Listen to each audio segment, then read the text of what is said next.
Assalamualaikum teman-teman. Ada satu cerita pendek ya. Si Falik nanya ke Haji Boim, kenapa sih Falik harus sekolah? Haji Boim menatap dalam ke mata Falik. Karena biar nanti kamu bisa reuni. Kalau nggak sekolah, kamu reuni sama siapa? Si Falik manggut-manggut. Nah teman-teman, ini jawaban-jawaban seperti ini jawaban yang konyol ya, lucu. Kenapa harus sekolah? Karena tujuannya supaya bisa reuni. Karena kalau nggak sekolah kita nggak bisa reunian. Mau reunian sama siapa orang kita nggak punya teman-teman sekolah, ya. Nah jawaban-jawaban seperti inilah yang menurut saya sangat komedi banget, ya, sangat lucu banget. Nah jadi kita akan belajar nih, belajar bikin ending ya atau punchline dari sebuah kata atau sebuah kalimat. Kita belajar dari joke-joke ya, dari anekdot-anekdot yang menyebar ya di mana-mana, yang istilahnya itu joke receh atau anekdot recehan karena sudah menyebar kemana-mana. Tetapi esensi lucunya bisa kita pelajari, kita bisa pahami, nanti kita aplikasikan ke dalam cerita-cerita yang kita buat gitu. Nah kemudian nanti awal-awal kita bikin anekdot pendek, cerita-cerita lucu yang pendek, lalu kita bikin cerpen ya, cerita pendek.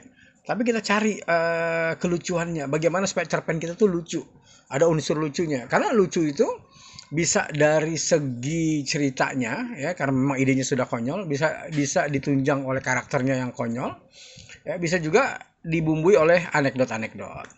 Ya, kemudian nanti kita kembangkan menjadi novel, ya. Novelnya meskipun ceritanya panjang, banyak bumbu-bumbu lucunya. Sehingga bumbu-bumbu lucu atau bumbu-bumbu komedi ini mempengaruhi novel tersebut dan akhirnya orang senang karena orang kayak makan gado-gado gitu ya. Karena yang dinikmati itu bumbunya, karena bumbu kacangnya enak, sambal kacangnya enak.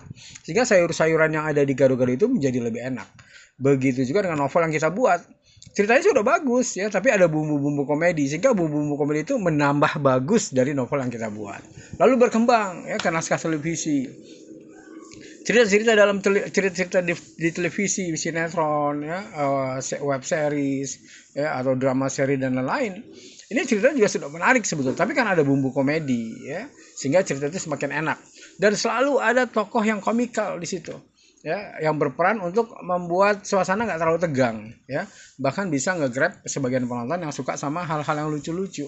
Jadi kelucuan itu sangat penting karena kelucuan itu bisa diselipkan di mana-mana ya. Dia memang berupa bumbu ya, komedi itu adalah bumbu, tapi bumbu itu bisa jadi berdiri sendiri ya, kayak orang beli gado-gado bumbunya adalah sambal kacang, tapi ada orang yang suka sama sambal kacangnya itu, dia nggak suka sama sayurannya, diambil lah, dibelilah sambal kacang itu lalu dibawa pulang, dimakan pakai tahu, dimakan pakai somai, dimakan pakai dimsum gitu. Jadi bumbu komedi ini meskipun dia sifatnya bumbu ya, komedi ini sifatnya bumbu, tapi dia bisa berdiri sendiri, bisa mandiri suatu saat. Bahkan pada akhirnya banyak film yang bergenre komedi ya, full komedi dari depan sampai habis komedi. Nah inilah yang besok akan kita bahas ya bersama teman-teman dari FLP Jogja. Terima kasih. Wassalamualaikum warahmatullahi wabarakatuh.